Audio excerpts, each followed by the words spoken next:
So here we are. Here we are. Talking about apes. Of course, like the first question I would like to ask you is like, how many people of the first movie, not the original first one, actually have been involved in this project? Anyone, or is it like started from scratch pretty much?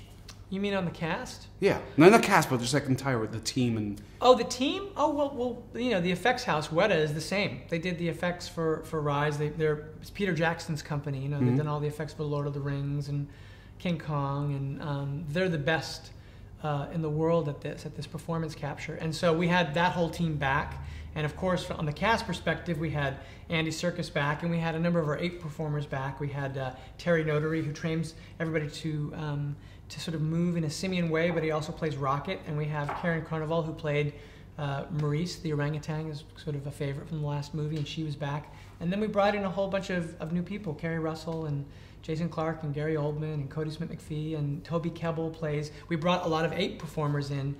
We brought some amazing people like Toby, who plays Koba, who's amazing, and Judy Greer plays an ape. So it's a mix of the old and the new. So does that make it easier or even more difficult, or even becomes a burden when you have such an experienced team around you and you're just supposed to go like the next step? You know, my biggest fear, because I didn't do the last film, was that somehow the technology, which I'd never used before, might be an obstacle toward what's most important to me, which is the intimacy in telling the story with the actors. You know, you're trying to stage a scene and trying to work with the actors, and I didn't know if there was something technical that had to be done that would keep me from doing that in the normal way. And the greatest sort of discovery was that performance capture is just equipment that actors who are playing characters that are physically different from the way they are, in this case apes, are wearing so that their movement and their expressions can be captured and then used by the animators to turn into an ape, let's say in this case. And so the difference is just that they're wearing cameras on their heads or that they have dots on their bodies. It actually is the same as any other movie I've ever done in terms of just staging a scene with the actors. So the actors get to play, Keri gets to play off of Andy Serkis. They're playing together. And so that part of it was the same. And having the other team with us that already knew how to do that just gave us confidence to know this could actually be done. For me, what was exciting is I knew that despite how crazy what we might have been doing looked at any particular moment, that it had worked in the past. At least that was better. You know, Rupert Wyatt, who made the last film, he didn't know if it was going to work, and I had his movie to look at to know that it would. Well, just by personal interest, because like this one scene where you having Caesar's baby son in your arm. I mean, I understand that you didn't have such a tiny actor playing around. So what is it that you used as an orientation there? So mostly it was nothing. I mean, mostly it was Matt sitting across the river, kind of from us, going, now the baby's pulling your braid, now the baby's crawling up on your shoulder, oh, now he's crawling down. I mean, that's, and Cody and I are just sort of, we did look at some images of little baby chimps to kind of remind ourselves, like how they make your face, you smile instantly when you see them. But really, we were just, there was a piece of tape sometimes on a fishing line that Dan would kind of go, so you were playing pretty much like the apes, like, oh, You had to follow the eye line. What I found very interesting, like talking to Andy before, is because like he made clear that pretty much like what he does as a performer is the same thing as an actor. But at the same time, I was wondering, but there must be something that he is actually pretty much like the first one to be called whenever this kind of job is to be done. Would you say for yourself that you agree that you could do the same thing as he did right away?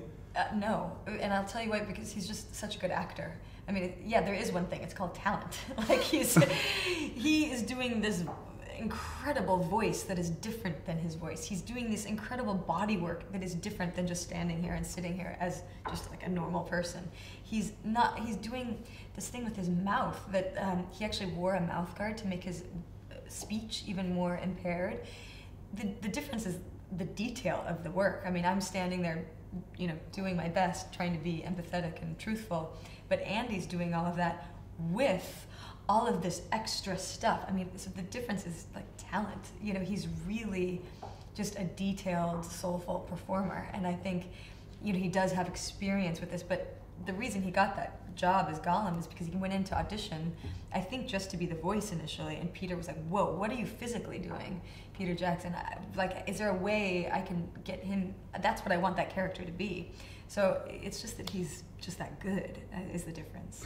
And it isn't technical what he's doing. I mean, what she's describing, many actors have done without it turning into another performance. In terms of, like, let's say you play someone who's been, greatly injured all their lives and was in an accident, and you have to work on the way you're walking, and you've got a speech impediment, or you've got, you've been through some trauma. Like, he's basically internalizing all of the aspects of what it is to physically express the character he's playing, and then that motion and performance is translated by the animators into the physicality of an ape. But he's doing all those things, is what Keri's trying to say. So it's not like, oh, and then WETA makes him walk like an ape. No, Andy walks like an ape. Andy does. And by the way, Andy will tell you he doesn't walk like an ape. He walks like Caesar, who's an ape who happens to believe that he's a human. So it's a very complex, it's basically, so he is a brilliant actor giving a brilliant performance. And in that sense, Keri will say I couldn't do it, but Keri wouldn't play that character. You could absolutely do performance capture, and I want you to.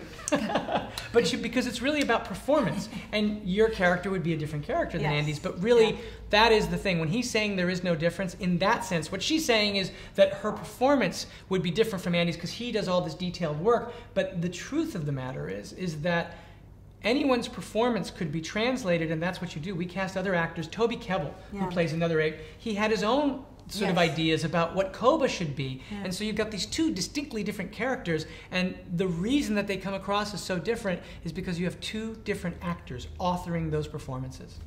May I know, because it's no more. Okay, I'm sorry. I'm sorry. Yeah. That was the problem with asking that question. I know. No, but also I was just about to go into the imagery because thank you. It was very impressive.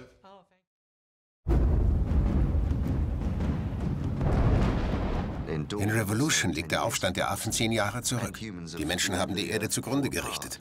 Caesar führt die Affen in eine neue Ära.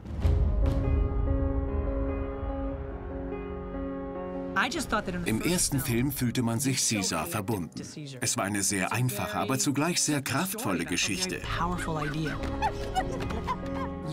Caesar berührte die Zuschauer mit seiner Art, wie er dachte, und die Welt mehr und mehr verstand. In jedem Moment seiner Entwicklung. Caesar ist ein Außenseiter. Er wuchs auf in dem Glauben, ein Mensch zu sein. Und dann, im jungen Erwachsenenalter, wurde er dieser Welt entrissen und zu seinesgleichen geworfen. Man sperrte ihn ein und er musste einen Weg finden, um zu einem Anführer zu werden. Er wird schon noch kapieren, wer hier der Boss ist. Schließlich mobilisierte Caesar die anderen Affen und führte sie in die Freiheit. Das beflügelte die Gedanken und Herzen der Zuschauer. Mich faszinierte der Gedanke, diese revolutionäre Figur auf ihrem Weg zum Anführer zu beobachten. Man folgt ihm die ganze Geschichte lang.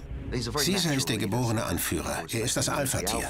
In diesem Film muss er sich mit seiner eigenen Spezies auseinandersetzen. Er muss Entscheidungen treffen, die nicht von allen respektiert werden. Ein Revolutionär zu sein ist eine Sache, aber es ist eine ganz andere, in einem moralischen Dilemma zu stecken. Mensch, lügt! Zeig es mir. Caesar besitzt Empathie und Mitgefühl. Ihm schwebt eine Welt des Zusammenlebens vor. Caesar? Wer war das? Ein guter Mann, wie du. Er versucht, gute Dinge, die die Menschheit hervorgebracht hat, zu erhalten. Deshalb überlebt Caesar. Ich dachte, wir hätten eine Chance. Krieg hat schon begonnen.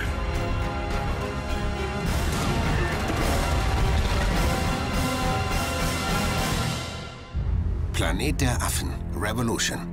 Ab 7. August im Kino.